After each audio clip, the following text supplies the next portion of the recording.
Benjamin, how are you? I'm wonderful, Joshua. How are you? You know, I was just walking around in beautiful West Hollywood where we record our show, and I had an observation, and I don't know if it's slightly mean of me, but you know what? I'm going to go with it. I saw a man with a walking stick of the kind that if you are visually impaired, you would use, right? Which is amazing and brilliant. But he had headphones on, and here's my thought.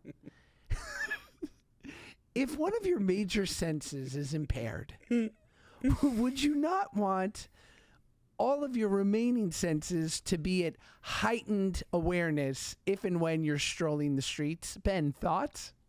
What are you, nuts? You jumped right to it. But yes, that is absolutely crazy. Are you positive that you weren't mistaking this man's hearing aids for AirPods? No, he had a white walking stick. No, I know, but the walking stick has nothing to do with his headphones. Sorry, yes, no. He had on vintage 90s, he looked like he was working for an AM radio station. They look like the headphones I have on now. Very interesting. Weird, no, right? That is incredibly strange, and it makes me think that he's lying. But I don't think it's appropriate to accuse a blind man of pretending to be blind. Yes, don't they have it hard enough, Ben? They have it hard enough. They do. Wow, starting off great. Tell me about that Blink-182 shirt you're wearing, because we're all dying to know. Is this just the best merch you've ever seen? It's cool. What do you mean it's cool? It's cool. I came out and I complimented your shirt with the diamond, some weird diamond on it. I'm wearing cool-ass merch, and it's cool. I went to a Blink-182 concert, fucking shredded. It was the first time I've ever seen Tom in person. Are you a Blink fan? We've talked about this. I guess so. Yeah, you're not, which is just so upsetting. It's so upsetting. But so I think we've spoken about this, but Tom left the band about a decade ago. Oh, really? And just came back because Mark had stage 4 cancer, unfortunately, which we definitely spoke about this. But they came back because Mark, we didn't talk about this? No, you're shaking your head. Okay, so then I will take a deep breath and I will tell a longer story. So Blink-182 is Tom, Mark, Travis, right? Those are the three, the Holy Trinity.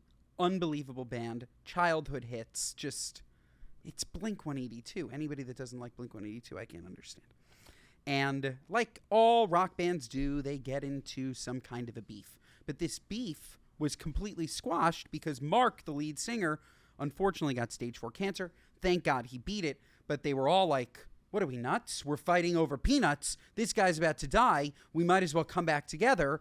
And so they did. So that Coachella performance that maybe you saw was the first time they were all back together in a decade. Wow. And I had never seen a Blink-182 concert in person with Tom in it. So I went to UBS Arena, amazing arena, home of the Islanders. And Spritz Society, thank you very much. And saw Blink-182, rocked out with my cock out. Where did that expression come from, rock out with your cock out? Yeah, because if your cock did fall out, I can't imagine an appropriate setting, especially in a big public area, where you could just leave it out. It's just so weird. Like, you're jumping up and down, you're moshing, and your dick is just flopping. It's more like rock out. No, it's strange. I don't understand it. But I digress. Unbelievable concert. Unbelievable. Tom, Travis, Mark, the fans. What a vision. So I got this new concert tee because I had an old concert tee. But when you go to a new concert and there's new concert tees, you got to buy a new concert tee.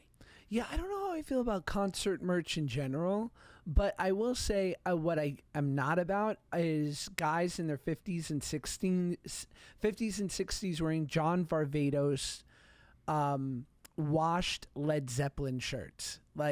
You know how John Varvatos has these Pink Floyd, Led Zeppelin, 70s rock band shirts, and I'm like, stop it. Your name is Mark. You are an oral surgeon, and you're not fucking lit. Ripped blue jeans, probably a new cowboy boot. They're in that era. Yes, you're right. You're so right. I know who you're talking about. And they're frequenting Bruce Springsteen at the Stone Pony, if you know the Stone Pony. Great venue. You were saying that you're not a big fan of the concertee, but the concertee is not about you. Like, I wish that my dad had a Led Zeppelin t-shirt from when he saw Led Zeppelin that I could then wear. Because wouldn't that be cool? A Yes. vintage concert t-shirt from your father. Imagine passing Anything down. from my dad, I take. A hug. No, but just a pat on the shoulder. But buy concert tees, save them, give them to your son. My problem is that as I'm talking through this, I don't know why I bought the concert tee, because Claudia will throw away my concert tee before it ever gets to our child anyways. I find you and Claudia's, your music tastes fascinating, because for two born and bred New York kids, you love emo and she loves country. I don't see you both very much into like hip hop or maybe the stereotypical mid-aughts 90s, hip hop, R&B, the way that we grew up with that. Like, what is that?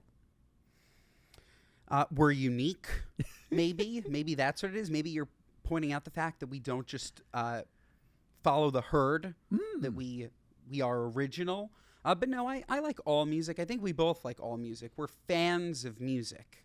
But I don't know how I got into my emo stuff, but I've always loved that stuff. And country, I didn't like, but now I've convinced myself that I do like because I listen to it so much.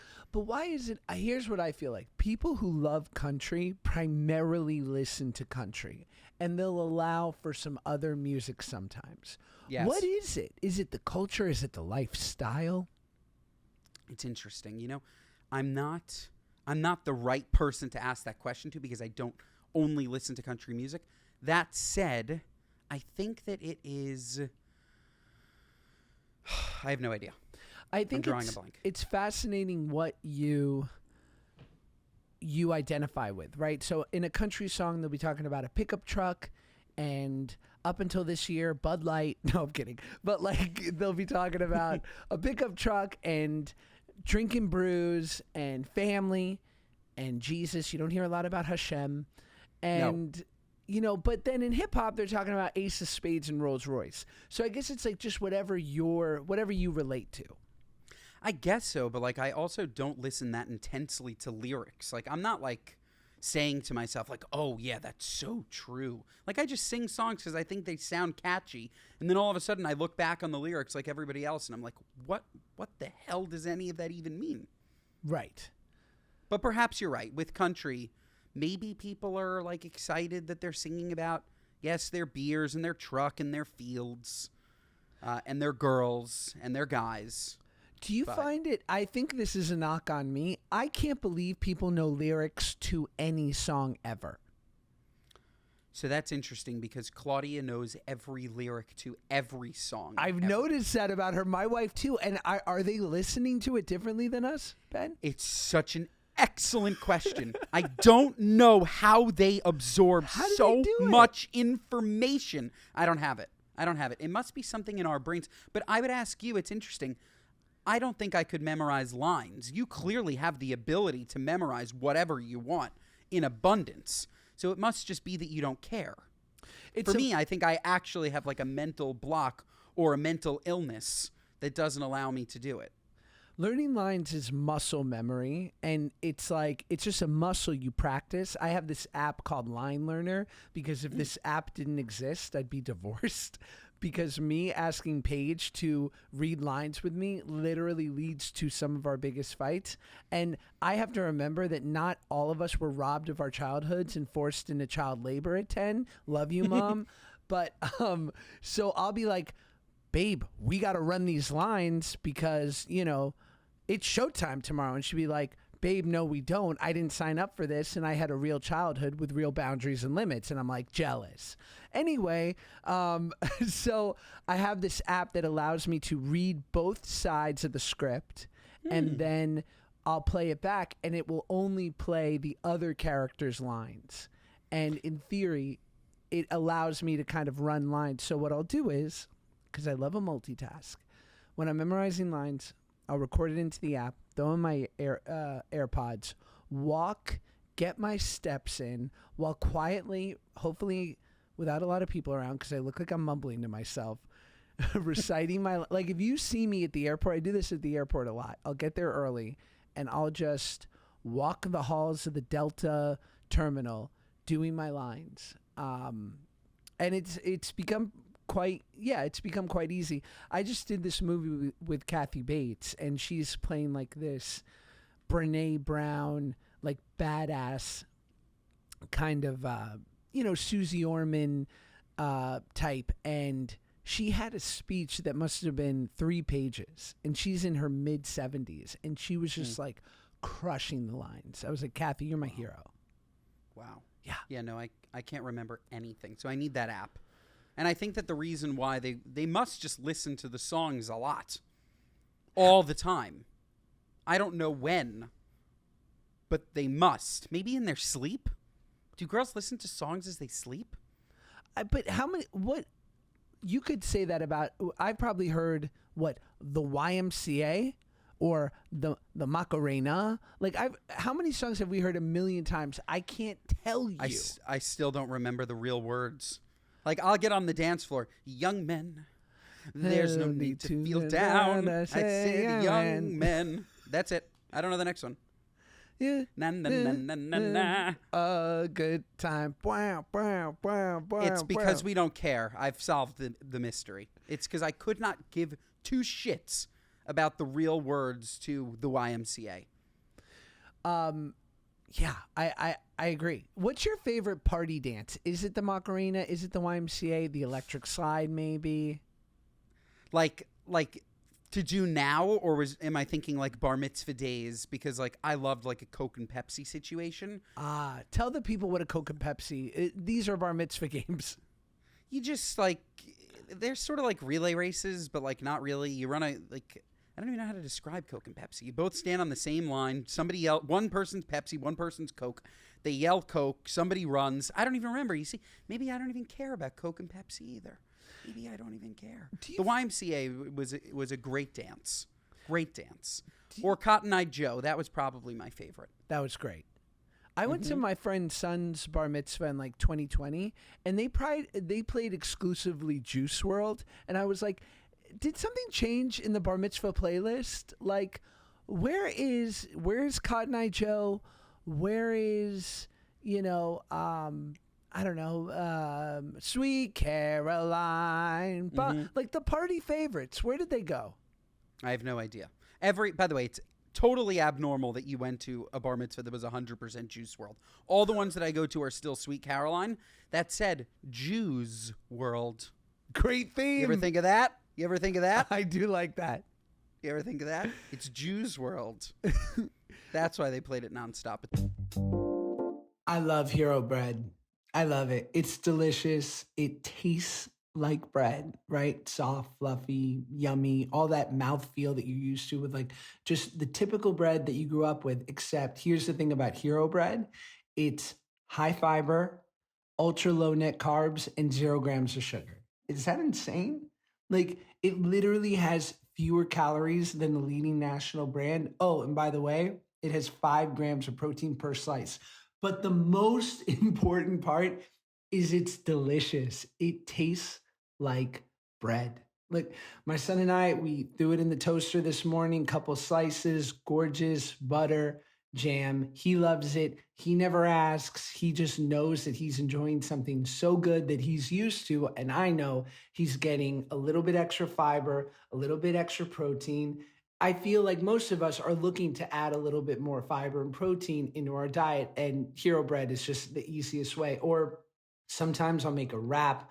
I'll throw a little like grilled chicken, lettuce into one of their wraps. I mean, they have everything. They have buns, they have bread, they have wraps, whatever the thing is that you want, Hero Bread has. And it's great. Little Caesar dressing on the side. I'm loving it. Look, visit hero.co and use code GoodGuys at checkout for 10% off your first purchase. That's hero, HERO.co, and use code GoodGuys for 10% off your first order. Well, we're coming into the first of the big long weekends of the summer, Memorial Day. What's on the docket? What do you have planned, young Ben? You honestly did your what are you nuts as we opened, so I wanted to share a what are you nuts about Memorial Day. Please. And it's really just all of these big holidays in general that we put, like, the only way that we can celebrate as a society is by calling it Memorial Day, when obviously we're not memorializing anybody. The original intent, of course, was that. Independence Day, right? July 4th was celebrating our independence. Labor Day was celebrating. It's always something rooted in memorializing or celebrating something that we're not necessarily doing today, right? It's just an excuse for people to take off and spend time with their families. So I'd much rather stop pretending that we're using Memorial Day to do anything other than grill and party. Yes. And so my what are you nuts is, why can't we just call it what it is, a long weekend for us all to celebrate this idea of Memorial Days and Labor Days? And I don't know, do you understand what I'm saying? I understand it, and lest anyone be confused, what you're saying is, let's have a proper Memorial Day where we're in memoriam for our fallen heroes, not like drinking Trulies and making bad decisions. Exactly. Yes. No. Let's separate the two. Let's have a nice day in memoriam. Yes. Right? Like, for Jews, we have Holocaust Remembrance Day. Yom HaShoah is one singular day where we all really think about what happened in the Holocaust. Why can't we have one singular day in America for all of the fallen soldiers, and then we have separately a long weekend to party, just because we don't need an excuse. The excuse is that we work damn hard. Yes, and we'll call that day Make Your Ancestors Embarrassed Day.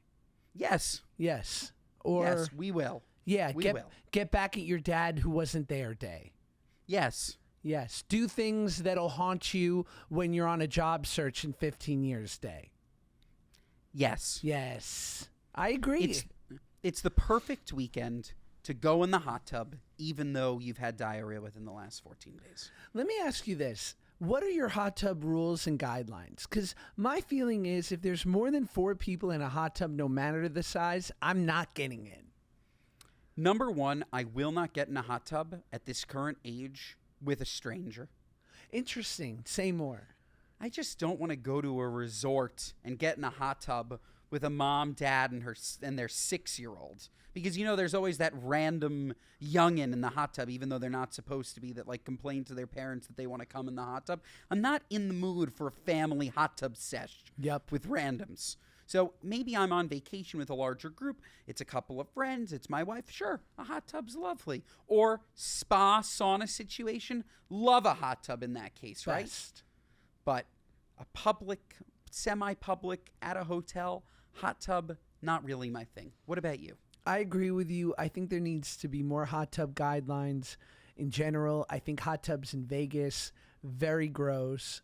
I agree with you. The 6-year-old who wants to stunt their growth by being in the hot tub, even though it clearly says on the same sign where it's written that you shouldn't get in if you've had diarrhea within 14 days, that someone under 12 shouldn't be in there.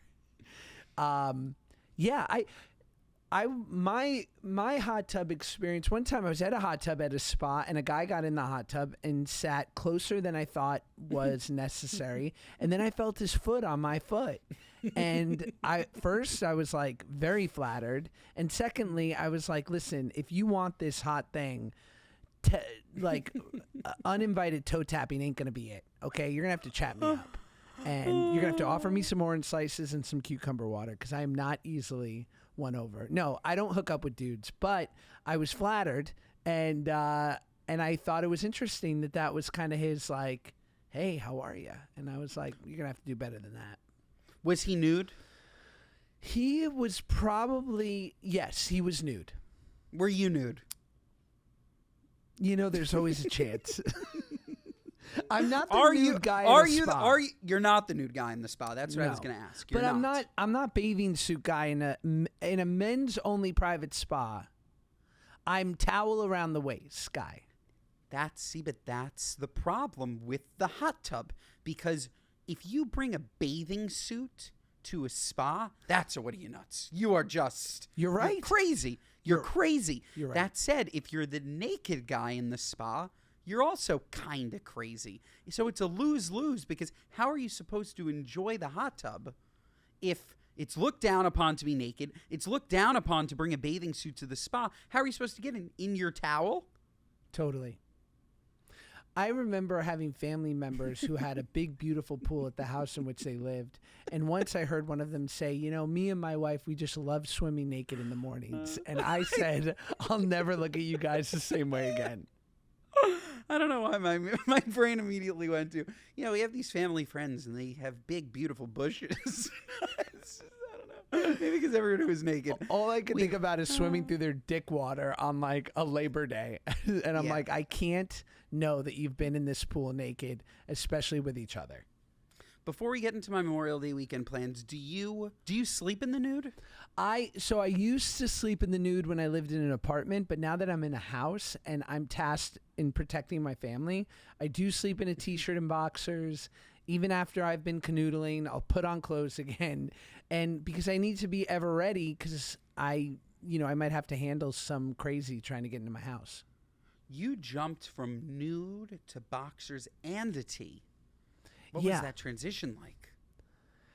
I find that as I get older, I'm getting less cool, and that I'm going to be in a full, like, old school pajama set with my initials embroidered on it, like Grandpa Joe from Willy Wonka. I know it. I'm destined for that, and I'm going to drink I'm going to eat soup, and I'm going to avoid stairs. I could never get behind. I sleep in just boxers, just underwear, no shirts, but never nude. I can never do it. I would just I don't know. You're just flopping around. It's just uncomfortable. I'm just not. I can't do it. It's so funny. I had an idea for a sketch where there's like a senior citizen superhero, and the bad guys are things that torment senior citizens, like, oh, it's stairs, man. Like, that's funny. That's funny. Or what? Who else torments older people? Or like, oh, it's a scam caller. Like, it's customer service. Or like something. I don't know. Okay, tell me about Memorial Day. Memorial Day, we're seeing Taylor Swift again. Can't see her enough. No. Claudia loves Taylor Swift, and so I'll tell you exactly why we're going twice, and it's simply because Taylor Swift plays 3 different songs every single show. Oh, wow. They're 3, like, special songs, and Claudia's favorite song that Taylor Swift sings is a song called Peace, and she still has not sung it, so she wants to go in the hopes that perhaps she hears peace. That's why I think we're going. Not that it makes much more sense, but that is why we're going. If she plays peace, will Claudia cry? Definitely. Did she cry at the last show in Nashville you went to? No, because they didn't play peace. So it's just peace. Peace would make her cry. Everything else makes her scream, makes her, like, she's diehard Taylor. But peace, it would be a real blessing. What I'm so impressed with Taylor Swift and her talent and just her as a person. Like, usually you don't have both, which is insane, massive talent as a lyricist, as a singer, but then also to be able to navigate fame as well as she has and be like such a just respectable person. What do you think? But and yet still the X factor is lost on me that someone like your wife or so many people in my life are like, she will come out with a new album and my wife's cousin Samantha will say, I need to now go listen to this and lay on the floor and like just be alone with the album. What do you attribute that to? Claudia's the same.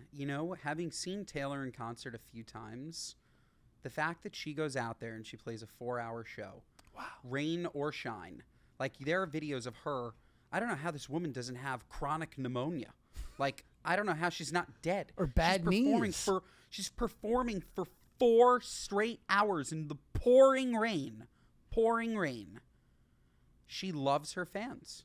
Like, she makes her fans really feel like she loves and appreciates them and is one of them. And I think that it's also these girls all grew up with Taylor. They're all the same age, right? Taylor Swift is like, what, early 30s, I think. She started when she was 15. So you're looking at millennials that grew up at 15 listening to Taylor sing about the fact that she's 15, and then 22 sing about the fact that she's 22. And now it's just, I don't know. I think she just is like that person for millennial women. Wow. Was that a perfect explanation? Really, really good. Really good. It was, right? I dug deep. And I think that I think I did the millennial women proud. Other things I'm doing this weekend. I'm playing golf tomorrow. I actually played, I don't know if you saw, I was in a Pro-Am yesterday. I did see that. Say more. Yesterday, I was in the Live Golf Pro-Am. It's ironic that we said that we'd be sponsored by the Saudis when Live Golf is sponsored by the Saudis, and I played in the Live Golf tournament. And I got to play with literally professional golfers. I don't know if you know who Ian Poulter is, but he was a lovely man, like such a famous golfer. Remember Sasha Vujacic from the Lakers? I do. Yes, I think he hit on my sister-in-law. Well, he was on my team. Lovely guy. Lovely. You should ask if he remembers Blake. She's going to be upset I mentioned this. I will. Okay. Blake, last name? Blake O'Brien? Yes. Okay. Just, you never know. Blake O'Brien, I will ask. That's a strong name, by the way. Blake O'Brien. Yeah. You want to know her middle name? What? Griffin. Blake Griffin O'Brien? Yes. And she's older, I think, than the Blake Griffin. Why does she sound like a Family Guy character? Well, because it's middle name Griffin. Blake Griffin O'Brien sounds like a Family Guy character. Some people say you sound like Peter Griffin, and I don't hear that. I do? Someone said, I remember seeing one comment amongst the sea of comments that say, I talk too much, which is that there was like a Peter Griffin voice thing. Maybe it was just that little cackle of yours, which is adorable. No, it's probably just they looked at me. They're like, this guy looks like he weighs 600 pounds, and I'm going to say that he sounds like Peter Griffin. No, he doesn't, and no, you don't. No, he looking doesn't. Better than ever. Well, that's certainly true. But Live Golf, Pro-Am, unbelievable. That's all. That's really all that it was. Just playing with pros. It was great. And I'm not going to lie, I got a couple of comments on my video like, blood money from the Saudis, eh? Like, and it's like, excuse me, do you know that Saudi Arabia also owns like half of Live Nation? So are you committed to never going to a concert again if I can't play golf? I think that's fair. I think there's blood money in all things. There's no getting away from bad money. I'm just playing golf. I'm not taking any blood. They're like, blood money. It's like, what's wrong with you? How jealous are you? Well, not only were you playing golf, you're also probably having delicious snacks because at these celebrity pro-ams, you don't need to tell me, the spread is usually lovely. I'm not going to lie. The spread was heavily waspy. It was too, like, ham so much sandwiches. Shrimp, so much shrimp and ham. It's like, come on. Like, you could just throw something out there that I can eat. Shrimp po' boys, country hams. But pasta salad, nothing. No. I did have a nice smoothie.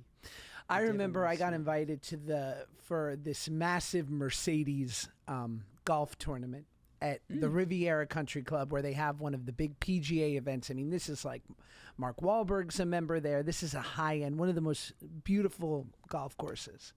And it's in California, in Southern California. And I didn't know how to play golf, and so I spent the weekend with my father-in-law trying to learn and then quickly realized that there was no way I was going to be playing in this tournament. But I'm not one to say no to free shit. So I go and the spread. Okay, breakfast, full gorgeous country club breakfast bar spread. And this is at a place that I believe it's $300,000 to even, you have to pay a $300,000 initiation fee. And by me leaking these figures, I'm never going to be allowed in this club. But nevertheless. So I just couldn't get over the food. Then they outfit you in beautiful gear, right? All the things you could ever want to wear as a golfer, active athleisure wear, microfiber shirts, terry cloth. And then you get, who was on my team? Marty Fish. Wow. Yes. who I won over big time until he realized where I said, Marty, I'm not going to golf at all. And he goes, well, we're going to lose. It's a team thing. And I was like, well, you got put on the wrong team, Mart. And he was a professional tennis player. He wasn't a golfer, right? Yes, tennis. And then every 4 or 5 holes, the refreshments, I mean, so much hydration, little to-go sandwiches, and then we're done, and it's a beautiful dinner, like, take some time, relax, have a, this was not waspy. This was a full-service, beautiful prime rib. I'm talking, many different carbohydrates, a dessert bar. It was lovely. And I recently was invited to yet another golf thing, and I finally had the guts and a little bit of self-respect to say, I'm sorry I don't play golf, but I'd just love to come and eat. Well, when you get invited to really cool ones, feel free to throw my hat in the ring. I would love to, and I think it's worthwhile for us to listen to our first speak pipe of the day. We've got a couple good ones. I think it was a big success on the last step, and I think people want our advice. So if you want our advice, there's a link in the description. Go to our speak pipe, leave us a message, and we will give you our advice. Keep it short and keep it cool. Here we go. Hello, Josh and Ben. Love the pod. I have a question regarding Jewish cuisine. I love to cook. I'm dating a Jewish man. I'm not Jewish, and he's not practicing, and he doesn't really cook, so I feel like I'm missing out on some key Jewish foods that I should make, even like for holidays or just in general. What should I make, guys? Thank you. First and foremost, this beautiful anonymous woman, she's Jewish. Can you recommend some Jewish cuisine? I'm not Jewish, but can you recommend? It's pretty You're Jewish. Jewish. You're Jewish. Yes. And if you're thinking about it and your husband's not practicing, you're just as Jewish as him. I'm just going to say that.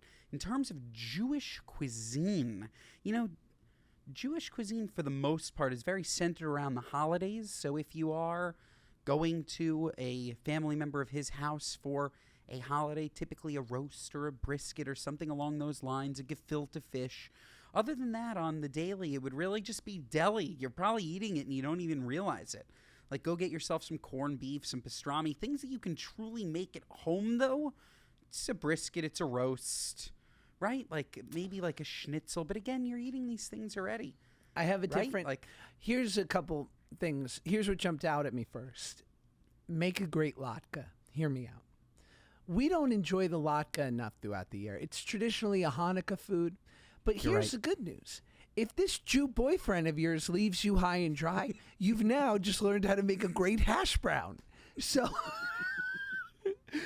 if you need a contingency plan, you're making latkes, and then when you eventually end up with a Gentile king, as you probably will, you can say, honey, I make incredible hash browns, and he'll never know the difference. I'm cracking up just because of the way you said Jew boy. So when you eventually leave this Jew boy, because you wised up, I couldn't agree with you more, and I'm angry I didn't think about it. The latke is severely underrated. If you make it paper thin, throw in some creme fraiche and caviar. Oh my gosh. Oh, so much better than a Bellini. Oh, so Bellini. much better than a Bellini. These Bellinis, no good. No, they're really never good. Bellinis, for the most part, are, I just, wow. The latke, that's a great one. I think, and my wife makes a beautiful one, if you can make a great lox plate, so smoked salmon, but like arrange it nice with the capers, with the lemon, with the cream cheese, good cream cheese, and a little bit of sliced red onion. Go out, get some nice bagels.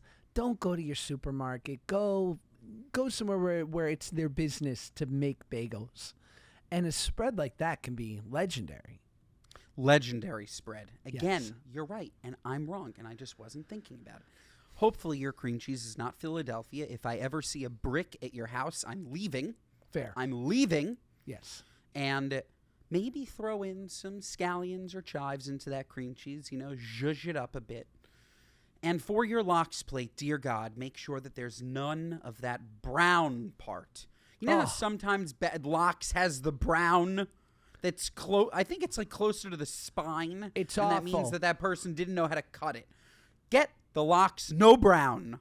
No brown. The brown is unacceptable. And shout out my mother, Barbara Peck, who would say the best lox is at Costco. The best lox is at Costco. Fact. Fact. Should we listen to another? Yes, I love these speak pipes. Hi, guys. I just wanted to say I do love your podcast so much. It's literally in my top 5. I think you guys are doing so great. You're funny, and I can follow along really easily. And I always have you guys playing in the background when I'm, like, cleaning or on my way to work or working out or anything like that. So doing great. I just wanted to say that at first. But real quick, I want your guys' opinion on homie hopping. If you don't know what that is, it's basically literally hopping to your ex's friends. This is the first time I've ever had like a situation of this happen to me where I guess I'm doing the homie hopping. And a part of me feels guilty, but some quick backstory. I dated this guy for 7 years from the age of 14 to 21. Yes, I'm 21, and I was in a 7-year relationship, so I pretty much feel divorced to this guy. But I don't think I owe him any sort of loyalty, so the friend that I'm dating of his was his ex-best friend, but they're no longer friends, and it's not because we were together or anything like that. Me and this guy talking is after they stopped being friends. But a part of me feels guilty, so I just want to know your guys' opinion on homie hopping. If I should maybe just not do this, I don't know. The only reason I'm questioning it because a part of me does feel guilty, but this guy is great. We have perfect chemistry. Yeah. Ben.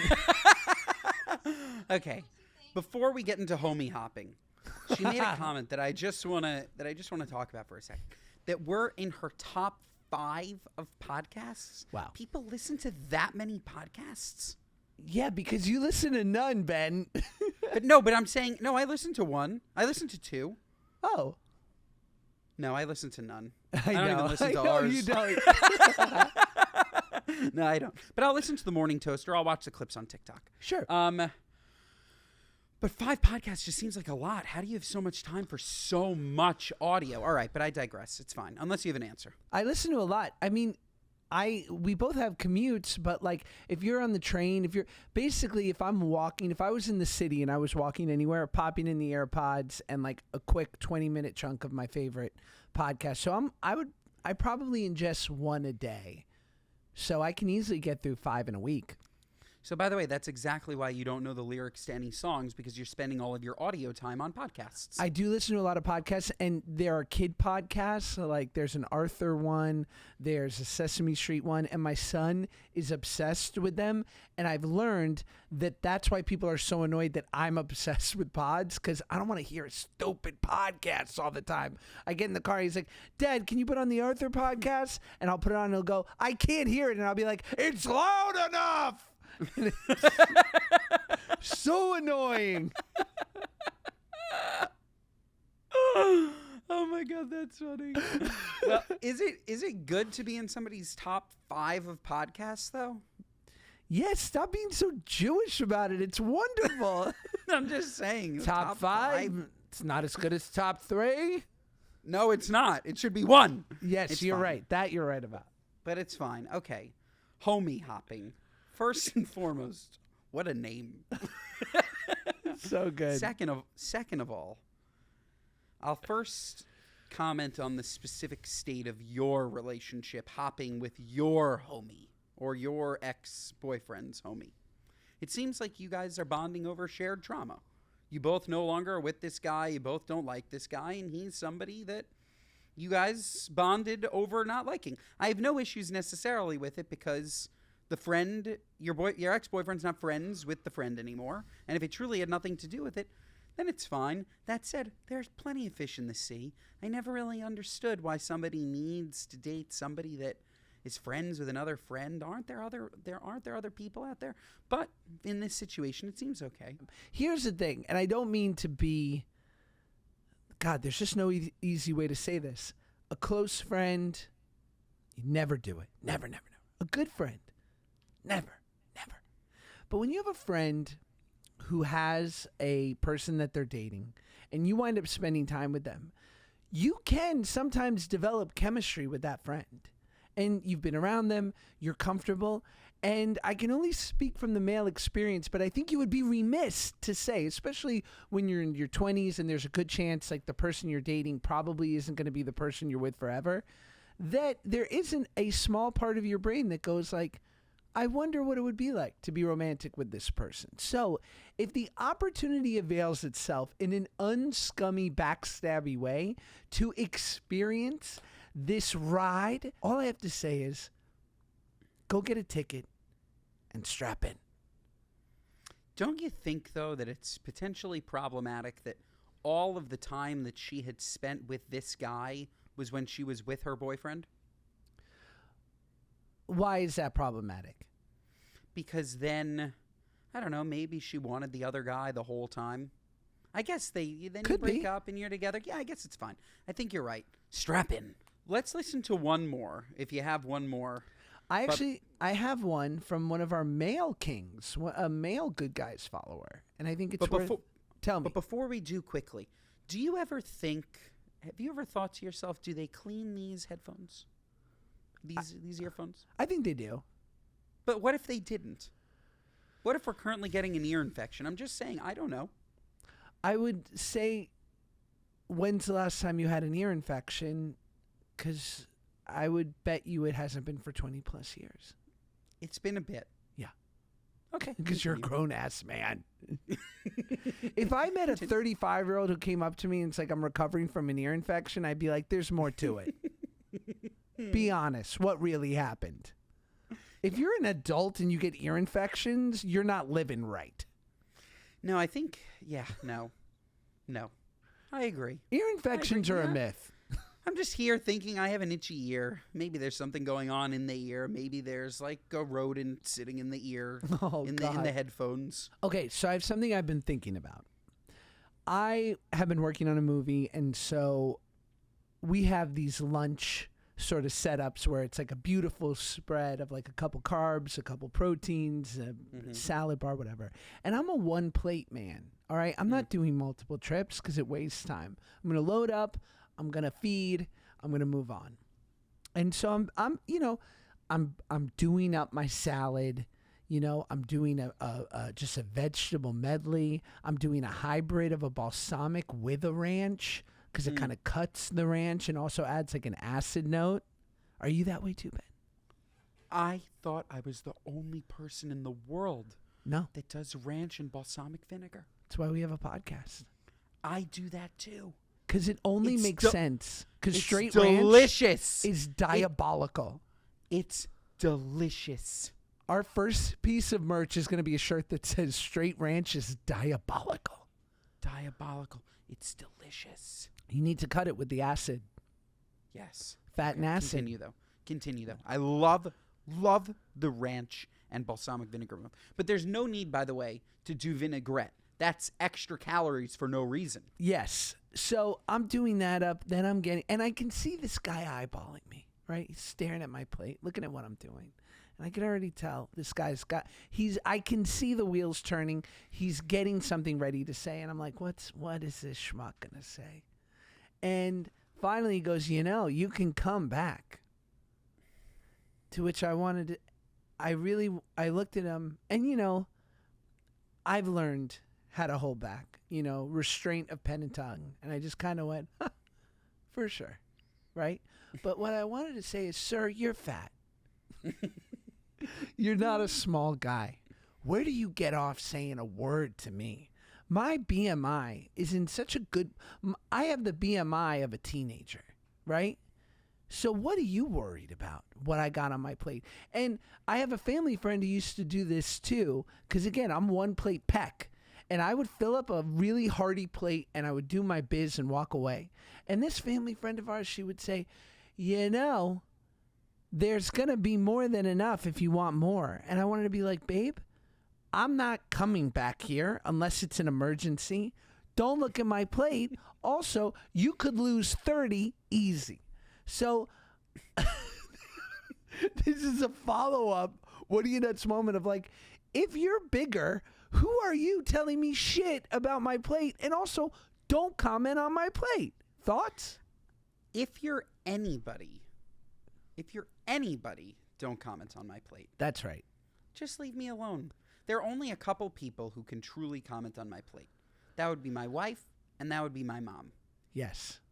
Because they're probably doing it out of love. There's no chance that that person in line did it to you out of love. That's right. Right? I will say, though, I am not a one-plate person. Probably because I'm at least 30 pounds heavier than you. But I load up. It's a trough.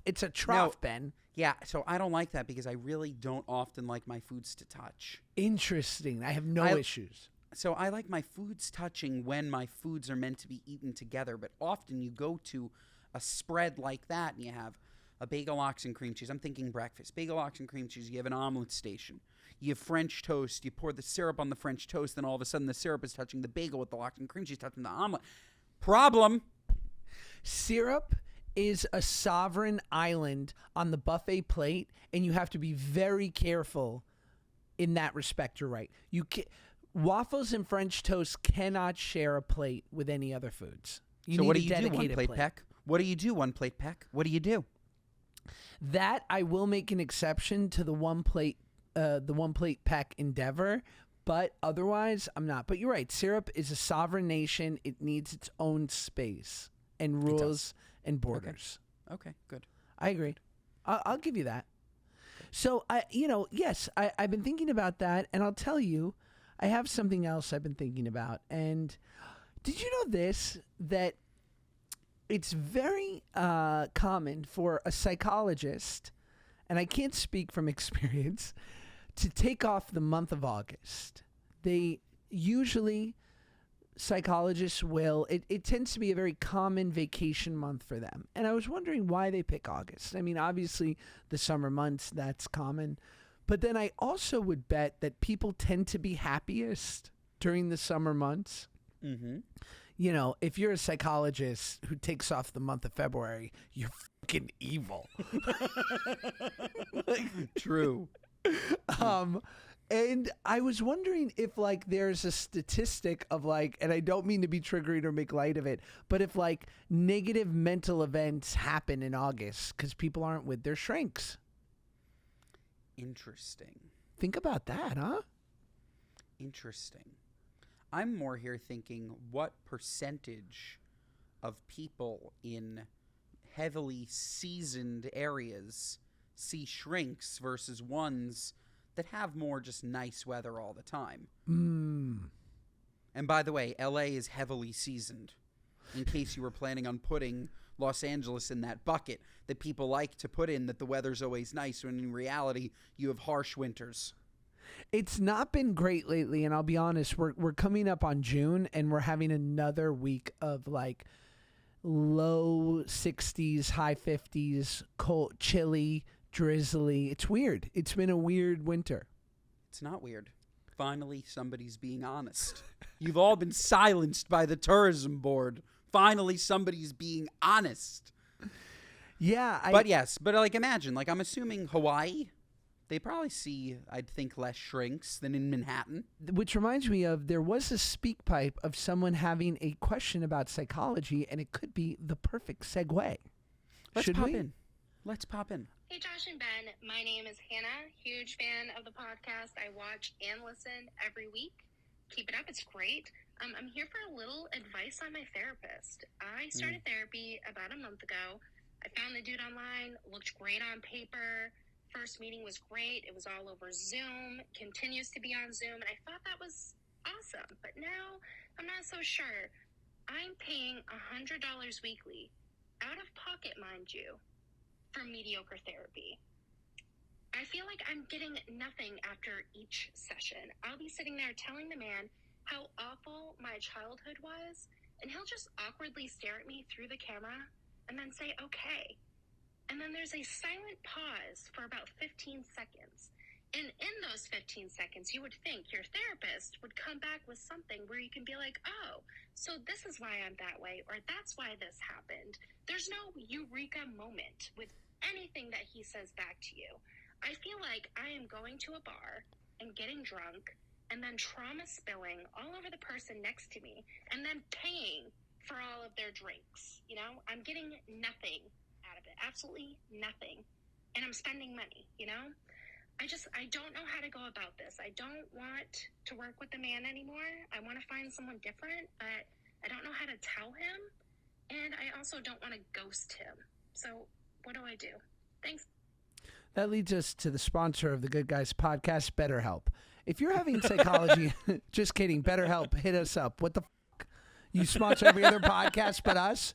We're better. We want best help, okay? Be better, BetterHelp, and help us with our bank account. What's going on here? They're going to love that. And for that matter, Babbel, you canceled your sponsorship of the pod? Fuck off. I don't want to... They're going to love that, too. I don't want to learn another language that bad. If you want to learn another language, don't use Babbel. Get Rosetta Stone. Does that still exist? You know what? Move to the country you want to learn the language of. Nothing works quite like immersion. And that was Unhinged with Josh Peck. Leave that in, Marshall. I don't care. A new solo podcast. I don't want, Marshall, I don't want the email that's going to say, I think it would be best practices for us to not attack previous and future sponsors. No, Marshall, I disagree. Leave it in. Leave it in. Okay. No, Babbel's an incredible app and hopefully a future sponsor of the podcast. Jumping back to Our Lady. What was her name? Who cares? Just go. No. Her name was Hannah, I believe. Yes, Hannah. Okay, Hannah. First of all, what makes you think that we're qualified? We're not. To answer this question. That said, you asked, so I'm going to answer it. There's nothing easier than firing somebody you've only met over Zoom. Send him an email.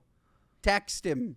You don't owe him anything. You paid him, you don't owe him anything. Text him, hey, or email him, hey, so sorry, you don't have to give him your life story and say that you're going to find another therapist. Just say, I don't think that this is working out. Thanks so much. See you later.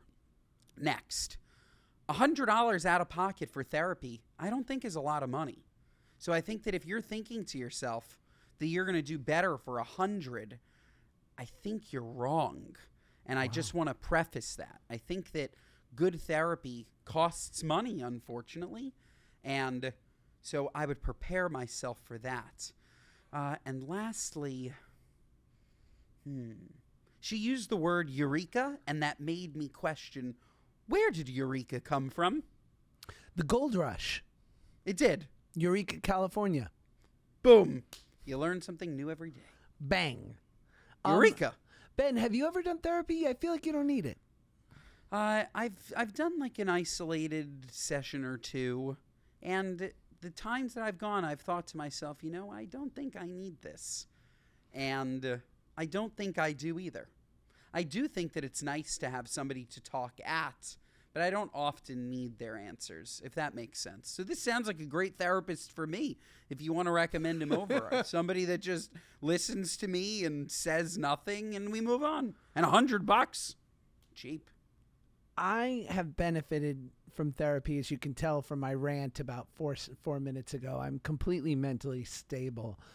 That being said, here's my quick 2 cents about therapy. And I agree with Ben. My friend has this take, my great writer friend, Ryan Holiday, brilliant New York Times bestselling author, says this about books. And I think it applies to more than just books, which is you don't have to stick with a book if it sucks. Give it 50 pages. And if you're not completely enthralled, give it away.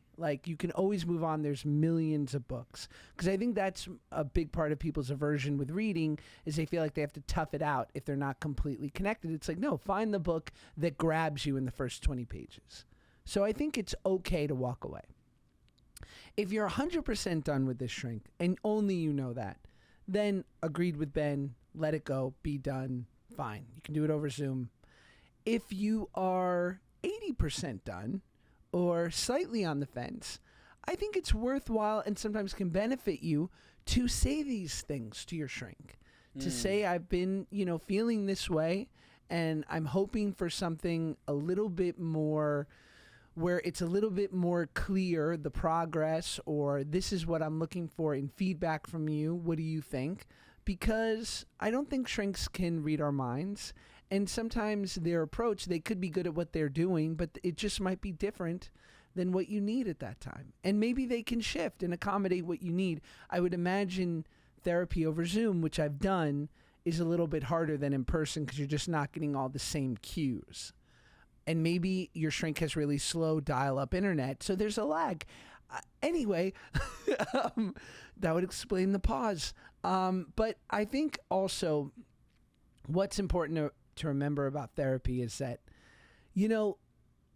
it's like working out, and that even if you have never worked out, or it's going to be a long journey to your eventual mental six-pack, that every time you work out, you might not see some crazy jump or this eureka moment you're talking about. You might not all of a sudden be able to lift 100 pounds more than you thought, or run for miles, or all of a sudden see all these muscles popping out. But every time that you're making just like a 1% increase, you're making a 1% sort of growth. You can just feel it. And I think that's what therapy is, that every session is certainly not going to be a eureka moment. Some sessions are going to be better than others. But if you look at it over time, you can see that you're trending in a better direction. But in my experience, therapy has never been where a psychologist tells you what's wrong. It's like, for me, it's when they've allowed me to talk things out ad nauseum, and then they're slowly guiding me to sort of come to the answer on my own. Does that make sense? It does. Yeah. And it was very, very eloquently put. And that's our episode. And that's our episode. Remember to rate, review, and subscribe 5 stars. Who could give this less than 5? Not me. Certainly not me. Tell a friend. Download the pod. Listen to it. Watch us on YouTube. And that's it. Have a great weekend. Actually, this will come out later. I hope you had a great weekend.